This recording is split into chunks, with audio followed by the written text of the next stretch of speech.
I have a sister, Anne, 2 years older than me. Anne is and always has been my mom's favorite. Growing up, my mom got Anne everything she wanted.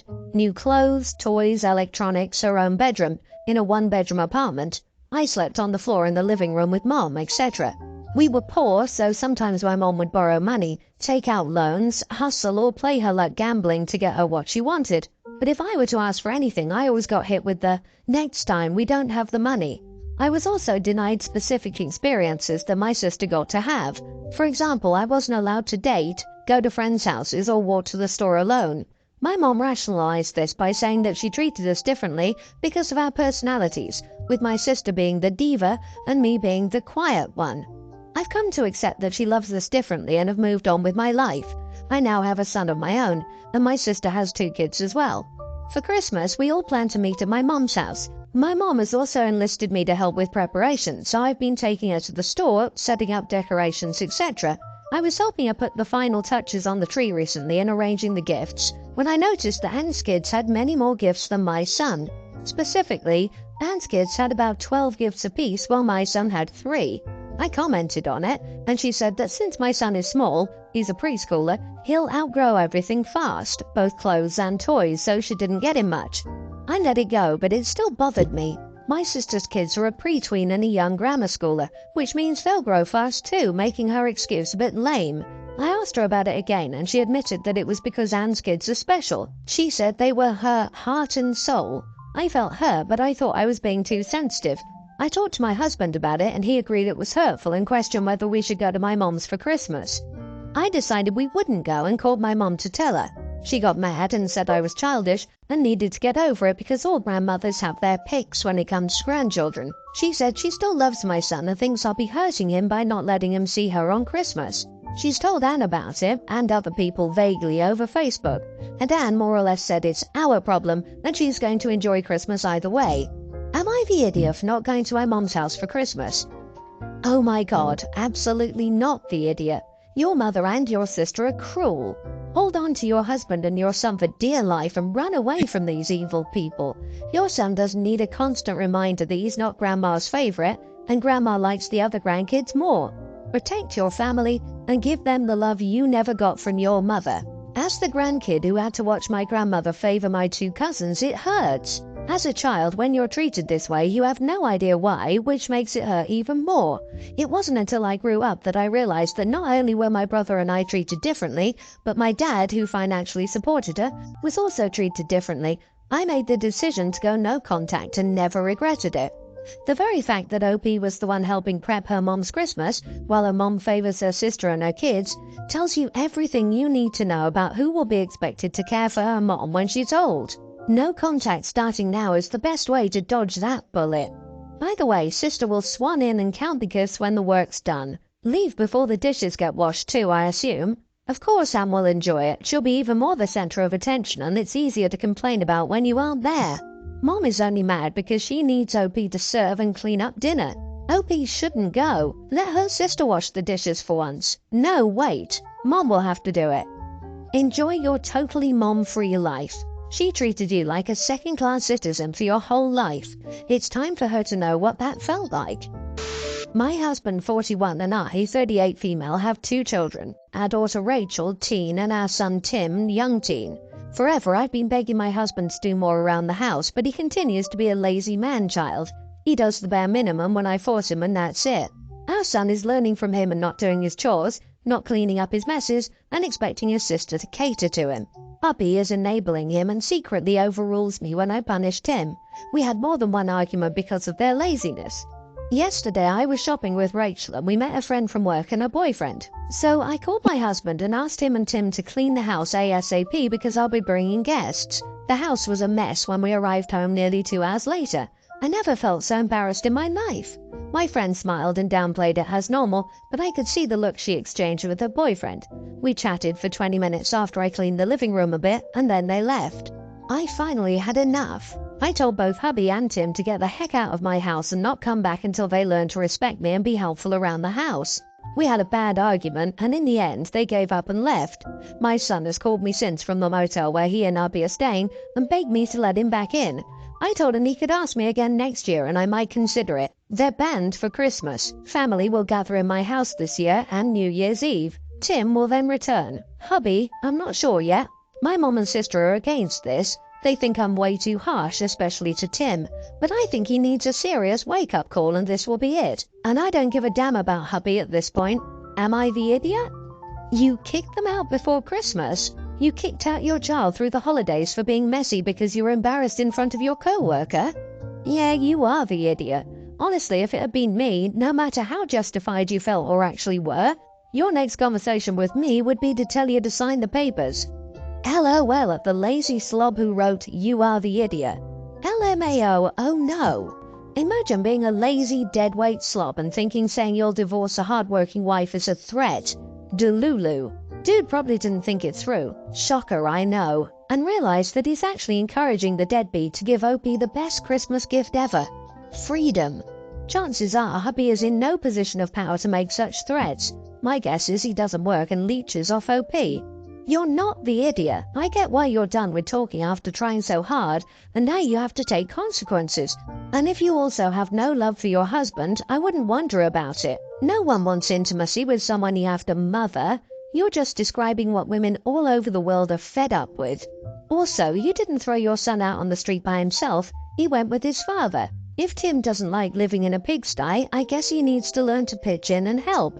The sad fact is, Tim also needs to learn that he doesn't get to sit around while the women in his life cater to him. Good on OP. Your spouse is teaching your children all the wrong things. It's time to let your daughter and son know that marriage is a partnership and no one gets to sit it out, no matter what their gender. I'm a single guy with a pretty decent job. I hope to have a family someday, but for right now I'm just dating and saving money. For the last few years, I've used my Christmas bonus to buy my parents, siblings, and siblings cool Christmas gifts. I'm lucky enough to be earning much more than I need, and I have an excellent nest egg going for when I'm ready. My parents and my siblings aren't there. My folks were immigrants, and while they own their own home and, as far as I know, are debt-free, they don't have a huge retirement account. My older brother and sister each decided independently to start their families while they were quite young, in my opinion. So anyway, like I said, I've been blowing my bonus on all of them for the last while. I paid for my parents to visit their home country. I bought both of my siblings' families a PS5 when they were hard to get. My nephew studied university this fall. I got him a new laptop as a graduation and Christmas present last Christmas. I don't resent spending this money. I love my family, and I don't expect them to reciprocate. I already buy myself whatever I want. However, I noticed something this year. It was my 30th birthday and no one did anything for me. So I asked my girlfriend if she wanted to go to Asia for New Year's. She's a student, so I'm paying for everything. We're seeing our families for Christmas and leaving on Boxing Day. I got to my parents yesterday afternoon and put my gifts for everyone under the tree. I got everyone a $50 gift card for the movies. There are 12 of them, so that's still $600. My sister-in-law decided to sneak a peek at her gift. She thought I was snubbing her, so she told everyone that I got her a crap gift. Huge fight. I just left and went back to my hotel. Calls and texts non-stop. I was greedy, immature, callous, and many other things. I just blocked them. I can spend the next few days as a tourist in my hometown and then leave. I told my girlfriend what happened with my family and she has my back. I think they're acting entitled and taking me for granted. I don't think that they're idiots, but I don't think that I am either. Not the idiot. They have some nerve calling you greedy when that's exactly what they are. They're absolutely taking you for granted. They didn't have to spend money on you, but not to arrange a nice birthday dinner at someone's home or something when you do so much for them is bonkers, disrespectful and entitled. I mean, they didn't even call you or get you a card for your 30th birthday. Good for you. $600 for family gifts in spite of this is pretty damn nice. I think you actually went above and beyond in doing that much.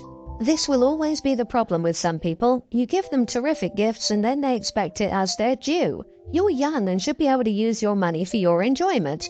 Next year, $25 gift certificates for anyone who complained. Hand make a gift for sister-in-law. Enjoy your trip. I hope that your family comes around. I'm gonna play devil's advocate a bit, though. Everyone's the idiot. You sound like a great guy. But does your family know that your change of heart comes from their lack of effort to acknowledge your birthday? If you haven't explicitly told them, then you should. They can't read your mind. You have to communicate better. I, 24 female, recently moved to the city in which most of my paternal families live.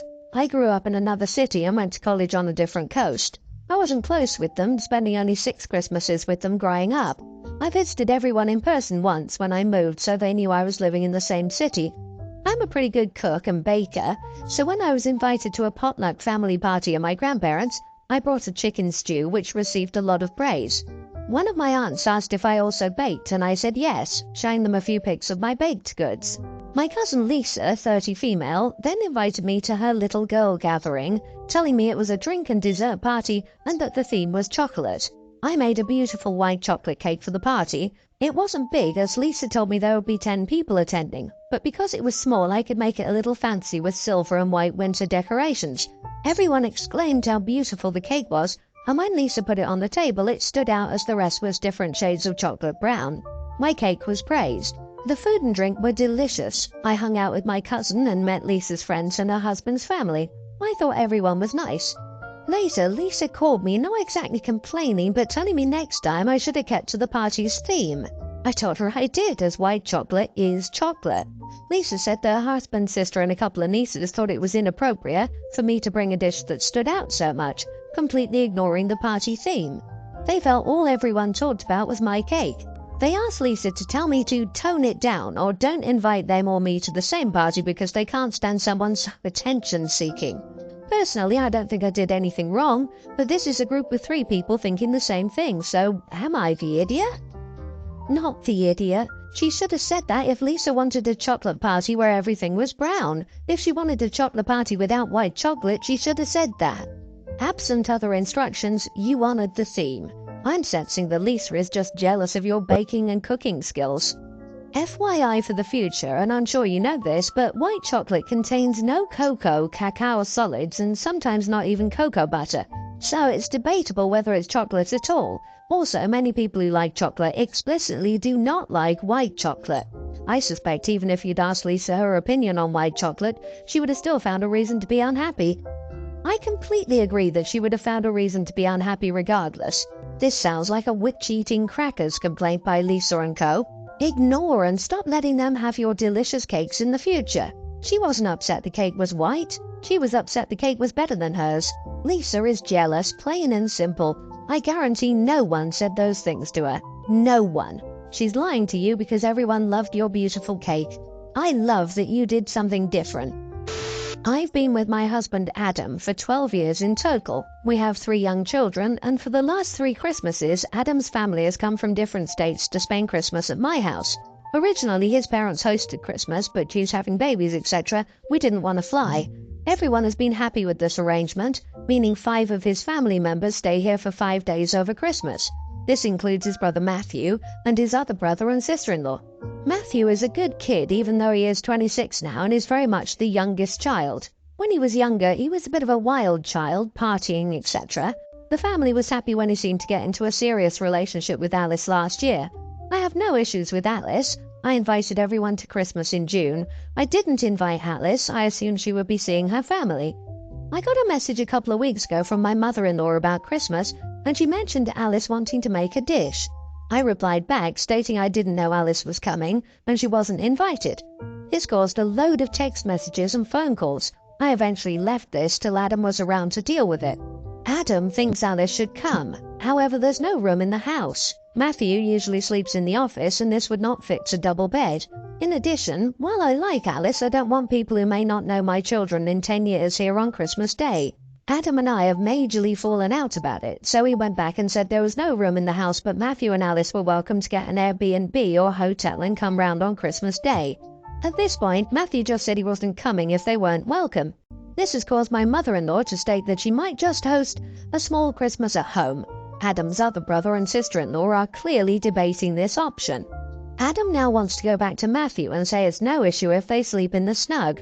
Again, I don't like this setup as my kids use that room as a living room and playroom and it's their Christmas. Adam and I argued this morning and he went out hours ago and has just texted to say he will be back this evening. He needs to cool off and I need to consider how selfish I'm being. So, am I the idiot?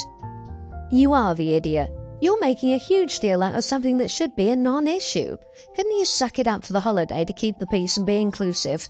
Holidays are about togetherness. If they're okay with sleeping in the office together,